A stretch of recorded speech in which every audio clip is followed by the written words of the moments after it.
Welcome everyone back to weekly weather updates, and in today's video we'll have the latest on the very cold and snowy conditions that we've seen over the past 24 hours, which for some are continuing throughout Sunday, especially in the north and the northwest. Further southwards we've got a bit of rain and this big milder wedge, and you'd think, oh, this is the end of that colder spell. However, this is just the beginning of the second wave, as we do see bitterly cold air returning for all as we do head into Monday once this low pressure system clears. It will be a bit different this upcoming week from last week, as we have got a lot more instability around, which means that we're starting to see a few disturbances being picked up on, which does increase the risk of convective snow, especially through the early to middle parts of the week. Again, it probably won't give as much widespread snow as we've seen last night, but locally could give more significant accumulations.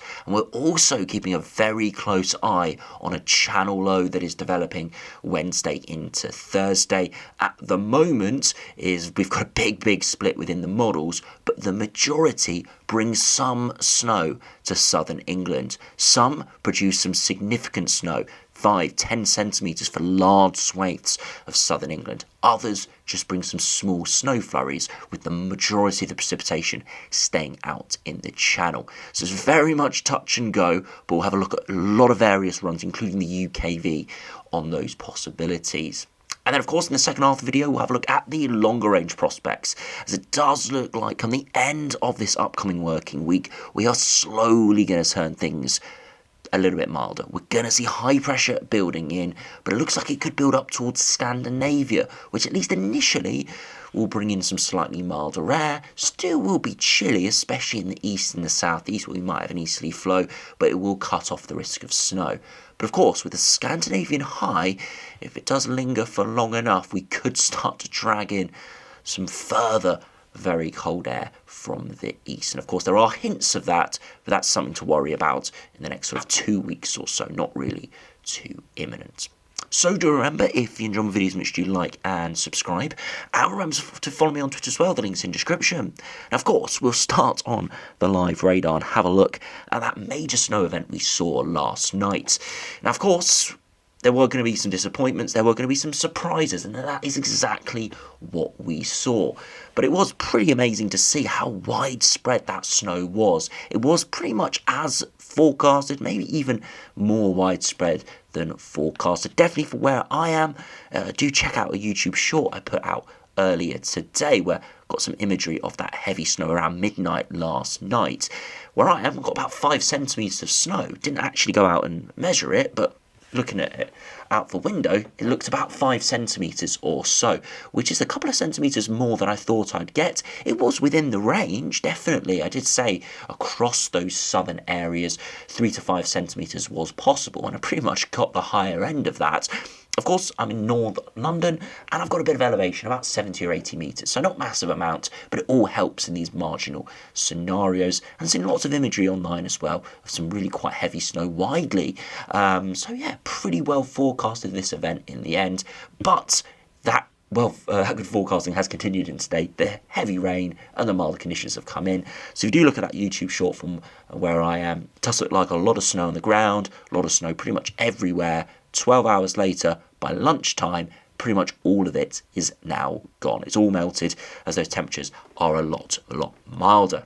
However, further northwards, it's a different story. Still got heavy snow breaking out across northern England and across much of the Republic of Ireland. That might be the big surprise of today. Lots of very heavy snow.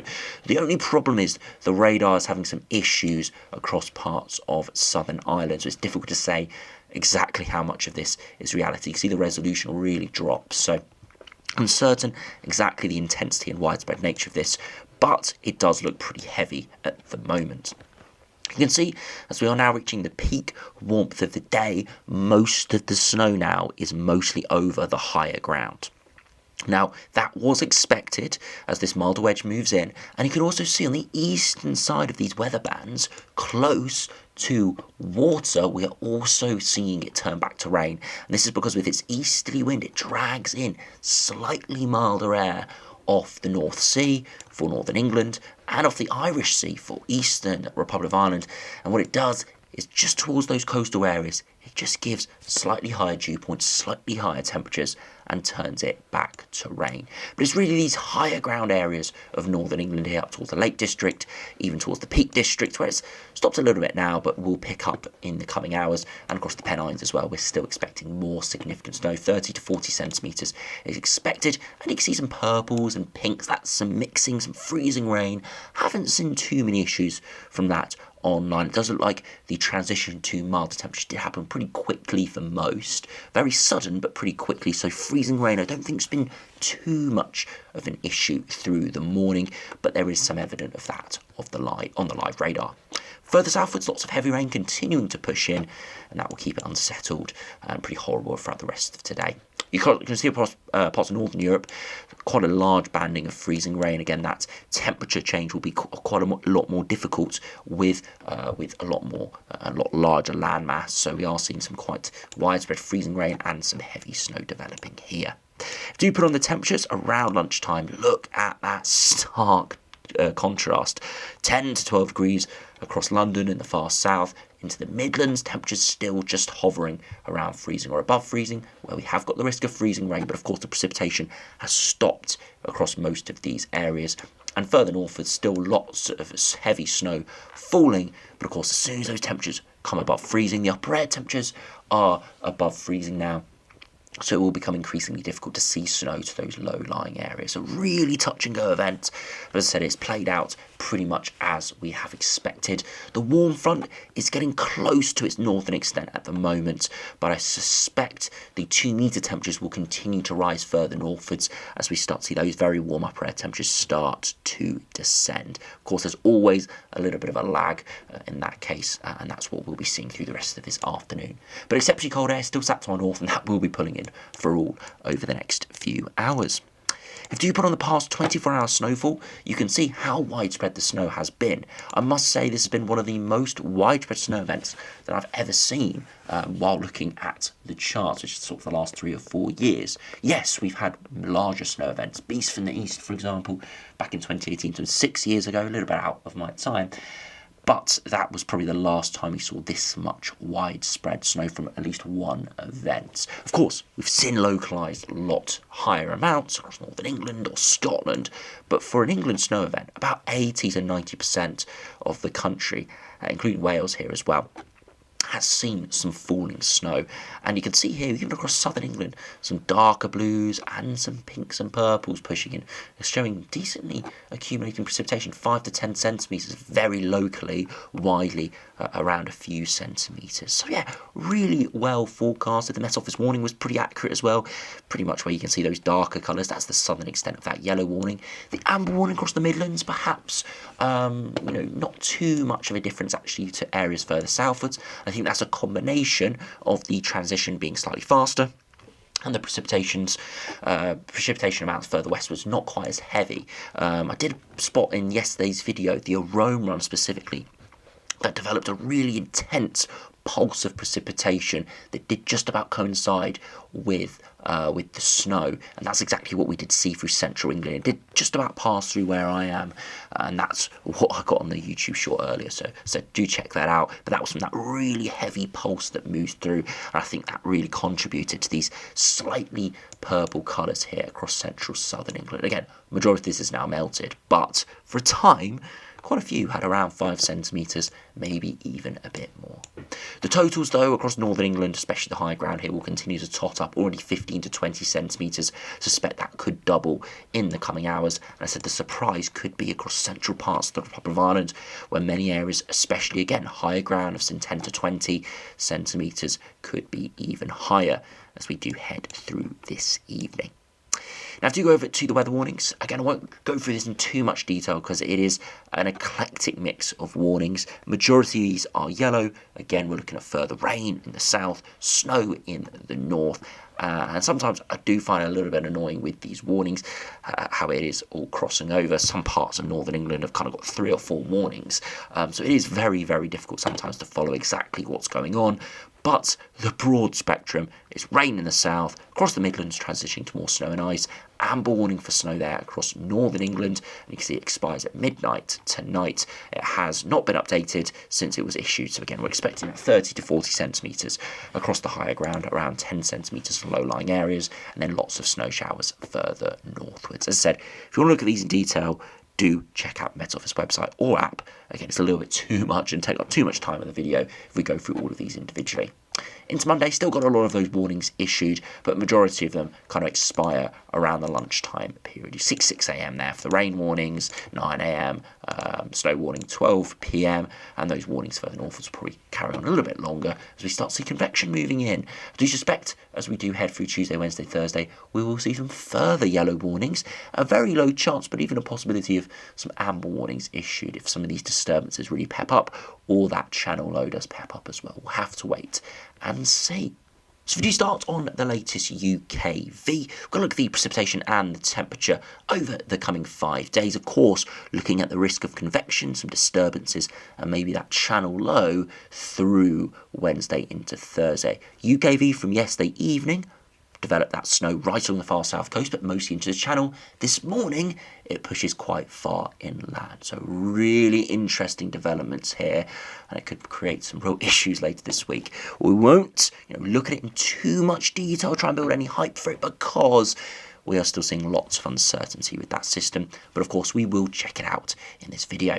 You can see the snow clearing in the north for most, apart from those prone higher ground areas. Rain wraps back in and clears into Monday. There is the risk of a bit of back edge snow through Monday morning, but really only falling snow, not expecting anything too major.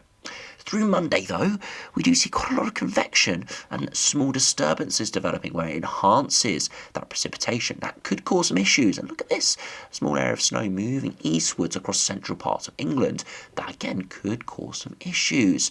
Through Wednesday, through Tuesday into Wednesday, the snow eventually gets cut off, but then look at this, a channel low develops, significant snow across much of southern England, and it's an all snow event, no mixing in here, and that would produce some significant snow there through Wednesday into Thursday. Very interesting seeing that developing for eventually clears into Thursday, and then potentially some further snow into Friday. Again, this sort of pattern through Wednesday into Thursday, we've seen lots of different alternate views on this. UKV has given some very drastic different opinions even in the last couple of runs. So yeah, we'll have to be very sceptical of this. These things do tend to drift southwards, but yesterday there were a lot more runs further south than this than we're seeing today. So there's definitely been a trend northwards overnight, quite a big shift northwards. So that is interesting to keep an eye on. And again, it's only 3 days away, so perhaps we are in for another major snow event there into Wednesday evening there. If you look at the snow depth, you can see lots of snow overnight last night.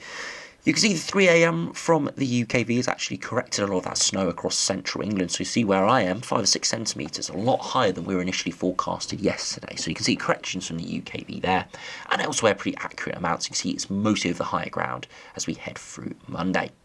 As we progress through Monday evening, you can see into Tuesday, we can see those disturbances potentially totting up a bit more snow. But again, very convective base, so any accumulations or any significant accumulations will be pretty local, but we'll have to keep an eye on that.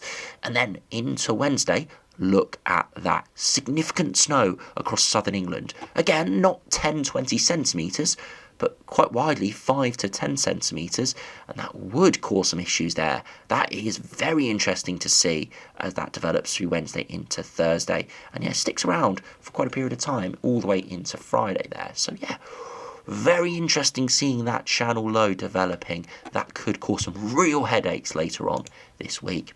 If you look at the upper air temperatures, you can see very mild wedge clearing eastwards at the moment, and then very cold air wraps back in behind it as we do head into much of the rest of this week. And then you can see that channel low trying to push milder air in. Again, not thinking that mild air will have much success, but that could bring a bit of mixing, but most of us will remain in very cold air, and again we'll just have to see where that weather front positions itself, and then it remains very cold into Friday, for eventually we could start seeing another weather front trying to break through. High pressure's trying to build to our northeast, so there could be a bit of a battleground here Friday into Saturday, but it's still too far away to look at it with much certainty.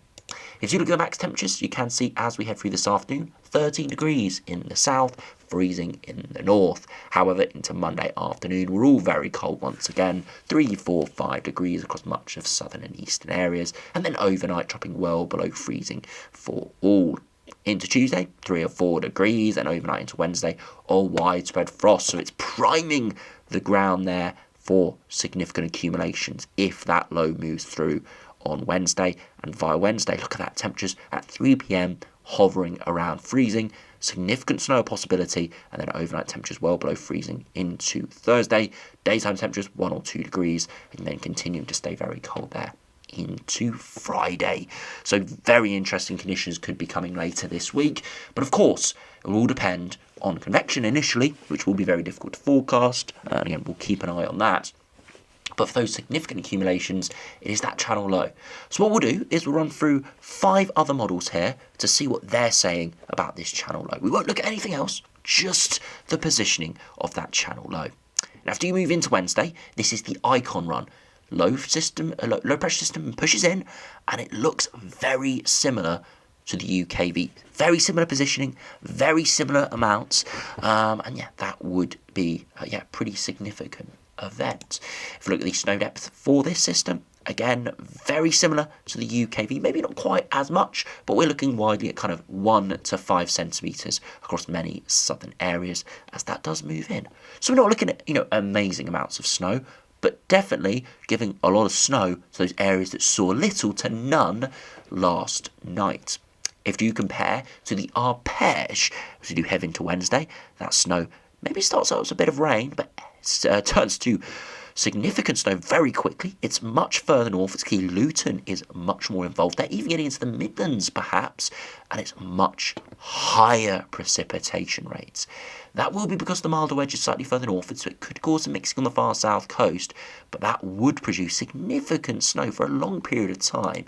And if we do look at the snow depths, you can see across many southern areas, we're seeing up to 15 centimetres of snow, maybe even 20 centimetres of snow across higher ground. Yeah, that could be a real major snow event there from the arpège. The GFS, low resolution, but of course we will look at it. It just flirts the far south coast. That's very similar to the UKV from last night. So yeah, GFS, admittedly, is lower resolution, but just flirting with the far south coast before it clears. The GEM into Wednesday pushes it in, and again does flirt with the far south coast, but does give maybe 6 hours of moderate snowfall to the south of the M4 before clearing, and then potentially some further snow later on in the week. And finally, the ECMWF, again, just skirting the far south and southeast, very similar to the GEM. So just like this morning, the higher resolution runs, Icon, arpège, UKV, to push the snow quite far inland, perhaps up towards the M4 line to the north of London, and even there with the arpège up towards the South Midlands. But the lower resolution runs keep it along the far south coast, or maybe only just into the channel. So you can see the big headaches. We've got some runs showing some flurries along the south coast, like the GEM or the GFS, and then we've got others that produce significant, widespread, disruptive snow through Wednesday and Thursday, like the arpège for large portions of southern England, millions of people being affected. So yeah, we've got some real issues on our hands Wednesday into Thursday. As I said, traditionally these systems have pushed southwards as we do lead into the event, but since we're only 3/4 days away, not expecting major adjustments, and of course it has shifted northwards since yesterday. A lot more runs have this much further southwards. So the latest runs have pushed it northwards. That doesn't mean that it won't be pushed southwards later on today or tomorrow, but every single run that we get close to the event, we're expecting that margin of uncertainty to decrease. So I think we'll have a very good idea Monday or Tuesday on its track. But yeah, we could be in for quite a major snow event there for southern areas. Nothing compared to what we're seeing in the north at the moment. We won't be looking at anywhere remotely close to 30 or 40 centimetres. Maybe, in the worst case scenario, 10 centimetres. Maybe 15 locally, if like the arpege came off. But nonetheless, very interesting to see that. Now, of course, we've covered the next sort of 5 days in a lot of detail here, but of course, we'll keep up to date with a longer range. A lot of people might be watching this and thinking, oh, I'm sick of the snow, I'm sick of the cold, I want it to be milder. And I can't promise it's going to turn milder, but what I can say is we probably will lose the snow as we head into next weekend. Now, if you run through the latest GFS, see the low pressure system clears through the next 24 hours. That channel low develops. Of course, the GFS has it quite far south, but again, running roughly through the channel. Again, we're looking at sort of the macro scale here, so those little details are not too important. And then, into next weekend, high pressure builds in, so that would cut off the risk of snow. However, there's an easterly flow, cold air at the surface, so we wouldn't be in a rush to see the colder, frosty conditions disappear from the surface. Yes, some milder air trying to come in from the southwest, but it remains under higher pressure, so we wouldn't see snow, but we could remain pretty chilly and fairly cold. Into the following days, high pressure continues to try and ridge northwards, but on this individual GFS run, it doesn't have much success. We just generally stay under higher pressure and actually eventually would see some milder air coming in from the southwest. So no, major shifts here in the longer range from the GFS, but definitely would cut off the risk of snow, but would likely remain fairly chilly. If we compare to the GM, again, next few days, very similar to the GFS. That low pressure system clears through the channel on Thursday, and then eventually we see the low pressure system completely clearing. We see high pressure building in, a lot stronger southwesterly wind here. So for western and northern areas, it actually probably could turn pretty mild. In fact, the far southeast, though, still would be chilly with that easterly flow, but eventually would turn pretty mild for all. But we'd still have a bit of a battle between an easterly flow that would try and develop. But because the high pressure is further southwards, it would allow those mild conditions to push in. Interesting, though, bit of blocking toward northern Canada. Again, heights are lowering towards Scandinavia and rising towards Greenland. So again, wouldn't be out of the realms within the week following this, something colder to develop once again. Compared to finally the ECMWF, again broadly very similar. That low pressure system clears to our south later on this week. High pressure builds in, and we do see that high pressure try and take over, try and ridge northwards, and starts to have some success here in that longer range. Would start to push in this very cold air mass to our northeast. It is a big break though. There would be a good sort of 5 to 7 days in the middle there where we're maybe still be chilly in the east, but for most, it would turn milder, snow would melt, temperatures would be well above freezing. But with that high pressure around, definitely a real possibility to see something much colder. And the reason why I do think that is if we go to the ECMWF long-range weather regime probabilities, you can see a real trend here in the longer term. Now, of course, we've checked this out a lot in our winter look-aheads through November and October. So I'll briefly explain what this chart shows. It's got a positive NAO, a block, which is red. It's got negative NAO, ATR, which is Atlantic ridging, and then we've got no regime. And it essentially is saying what we're going to see across the North Atlantic, or at least our side of the North Pole. So you can see for the rest of this working week, we've got a negative NAO. That's what we're seeing, blocking up towards Greenland and Iceland, bitterly cold northerly winds. However, towards the weekend, it goes red, which is a block, a Scandinavian high. That's what this is referring to. And that continues for the rest of January and even early February. Now, that's the most likely outcome of these probability charts. But you can see the blue lines, which is positive NAO, westerly winds, does increase substantially toward the end of January.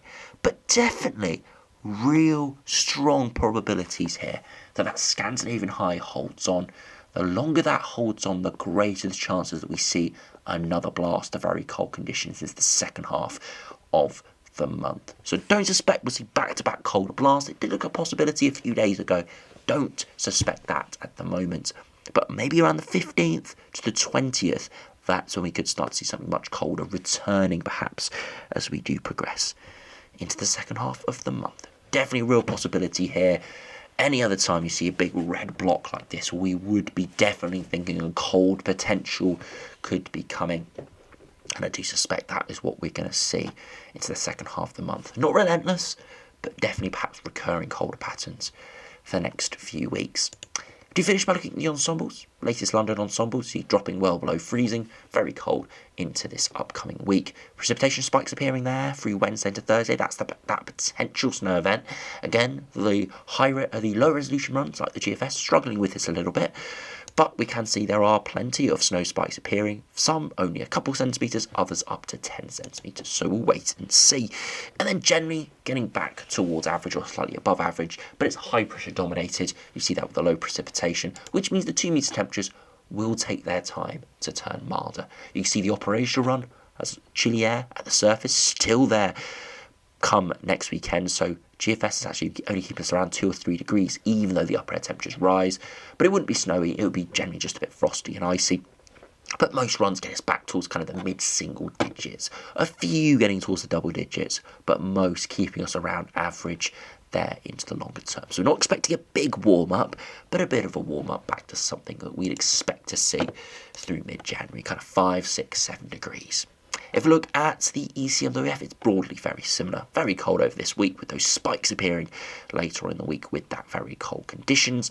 And then we're generally a few degrees above average, but it's high pressure dominated. So we are expecting those 2 metre temperatures not to be too overwhelming, maybe only 5 or 6 degrees. So it's definitely looking very chilly over the next few weeks, but it does look like we are going to see another 4 or 5 days of very cold conditions this week before it does start to turn a bit milder. And of course, there is the risk, quite a high risk, of heavy snow showers, especially in the north and west, and then in the south, potentially another major snow event there Wednesday into Thursday with that channel low. But again, big alterations are possible, and we have seen it in the past. I can't emphasise that enough. If you've not been around over the past sort of 5 years or so, we've had this 2 or 3 times at least where we've seen a very similar low pressure system push in, promising significant snow 5 days out, and then we get 2 days out and it turns to almost nothing, or is 200 miles further south into France. So we'll wait and see, but at the moment, all eyes will be on that system. Pretty positive signs from the high resolution runs, all of them producing some sort of significant snow across the south to some varying degree, but we'll all wait for those runs this evening or into tomorrow. So mate, thanks for watching, hope you enjoyed me. Do stay safe up there if you're still affected by those snowy conditions, and I'll see you again for another video soon.